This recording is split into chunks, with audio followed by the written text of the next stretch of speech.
के सन्मान माफी होत कसा नाही बुलंद आवाज कोणाचा बुलंद आवाज कोणाचा भाजप सरकार करायचं का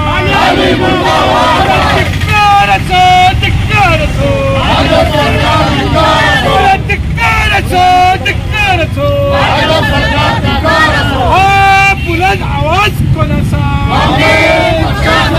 शेतकऱ्यांचे सन्मान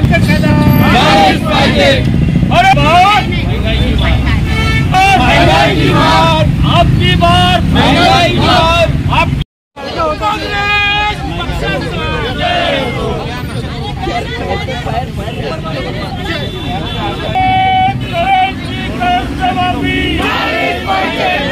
मोदी सरकारचं करायचं काय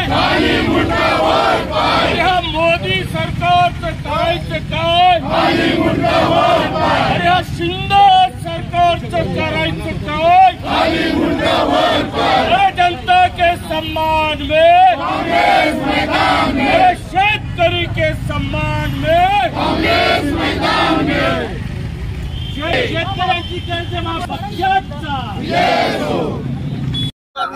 काँग्रेसचे काय मागण्या आज सगळ्यात मोठी मागणी जी आहे शेतकऱ्याच्या संबंधी आहे।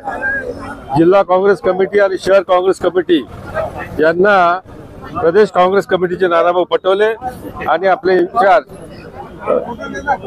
चन्नीथला साहेब यांनी संपूर्ण महाराष्ट्रामध्ये आज 25 तारखेला शेतकऱ्याच्या सन्मानासाठी शेतकऱ्याच्या मागण्या घेण्यासाठी म्हणून आंदोलन करण्याची धरणे धरण्याची आज आम्हाला तारीख सांगितलेली होती आणि त्या संबंधी आज सर्व काँग्रेसचे लोक आज रस्त्यावर आलेले आहेत। तर म्हणजे कालचं बजेट आपण पाहिलं असेल, शेतकऱ्यांसाठी त्याच्यामध्ये काही नाहीये।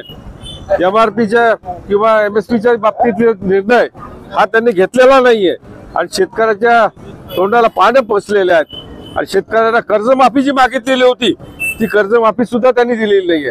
आज शेतकरी अडचणीत आहे, काही ठिकाणी पाऊस झालेला आहे, काही ठिकाणी पाऊस होत नाहीये, काही ठिकाणी पिकाचं नुकसान झालेलं आहे। या सगळ्या बाबीमध्ये मागचे आपण वर्षाचं पाहिलं तर दुष्काळाचे पैसे मिळाले नाही, विमा कंपनीचे पैसे मिळाले नाही आणि जे नुकसान झालेले शेतकऱ्याचे त्याचा सुद्धा पैसा शेतकऱ्याला आजपर्यंत मिळालेला नाहीये। केवळ KYCच्या नावाखाली शेतकऱ्यांना धोका द्यायचं काम आणि विमा कंपनीचे खिसे भरण्याचं काम ह्या शासनाने चालवलेलं आहे, त्याचा आम्ही निषेध करतो आणि शेतकऱ्यांच्यासाठी म्हणून काँग्रेस नेहमीच रस्त्यावर येईल आणि शेतकऱ्याच्या हक्काची मागणी ही नेहमी करून घेईल इतकी आम्हाला गॅरंटी आहे। आता जसं म्हटलं काँग्रेसच्या काळात किती वेळेस कर्जमाफी झाली, राज्यातही आणि केंद्रातही काँग्रेसचं खूप पूर्ण वेळ सरकार होतं, आतापर्यंत काँग्रेसने किती वेळ शेतकऱ्यांना मनमोहन सिंग यांचं सरकार असताना त्यावेळेस आपण पाहिलं असेल 70,000 कोटींचं कर्ज त्यावेळेस मंजूर केलेलं होतं।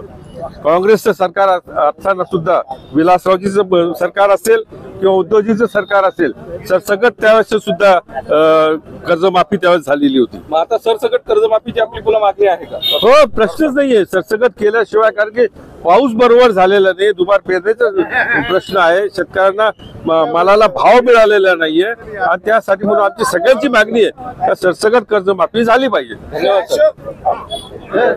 मध्ये हा डेव्हलपमेंटसाठी जवळपास 70-80 हजार CRचा म्हणजे लाखाचा त्या ठिकाणी निधी उपलब्ध करून देण्यात आला आणि फक्त 7 ते 8 लाख करोडचा निधी जो आहे तो महाराष्ट्रामध्ये देण्यात आला। आणि सगळ्यात दुर्भाग्याची गोष्ट आहे, बिहारमध्ये तुम्ही बघा, बिहारमध्ये काल काँग्रेसने आंदोलन केलं आणि त्या बिहारमध्ये पोलीस कर्मचारी जे पुरुष कर्मचारी होते महिला भगिनींना पकडण्यासाठी किंवा त्यांना हात लावण्याची जी कायद्याच्या अनुषंगाने तरतूद आहे ती महिला पोलीस कर्मचाऱ्यांनी केली पाहिजे होती, मात्र त्या आर्थिक याच्या आंदोलनामध्ये काँग्रेस पक्षाच्या महिला भगिनींना पकडण्यासाठी आणि त्यांना अतिशय तीव्र पद्धतीने ज्या पद्धतीने पोलिसांनी आक्रमक होऊन महिला भगिनींना छेडछाड केली त्यामध्ये त्या गोष्टीचा शहर महिला काँग्रेस कमिटी आणि शहर जिल्हा काँग्रेस कमिटी जिल्हा काँग्रेस कमिटीच्या वतीने मी निषेध करते। शेतकऱ्यांचा विषय आहे, प्रचंड मोठ्या प्रमाणात या महाराष्ट्रामध्ये आहे। मला असं वाटतं हे आर्थिक बजेट हे फक्त नाटक आहे आणि महाराष्ट्राला जाणून बुजून एकतर महाराष्ट्राचे सगळे प्रोजेक्ट या अन्य राज्यांमध्ये घेऊन जाण्याचं काम सुरुवात आहे। महाराष्ट्राला कुठेतरी संपवण्याचं काम ही भाजप सरकार म्हणजे ताकदीने करत आहे। मला या आर्थिक बजेटचा मी जाहीर निषेध करते। त्याचबरोबर शेतकऱ्यांचा जे कर्ज प्रकरण आहे याच्यामध्ये शेतकऱ्यांना कर्जमाफी झाली पाहिजे। महिला भगिनींच्या असंख्य प्रश्न आहेत त्यावर देखील नीट डिटेल मध्ये चांगल्या प्रकारची एक जी बजेट असतं ते बजेट या ठिकाणी करण्यात आलेले नाही करिता मी महिला काँग्रेस कमिटीच्या वतीने या बजेटचा जाहीर निषेध करते। हे कोणाचं आहे?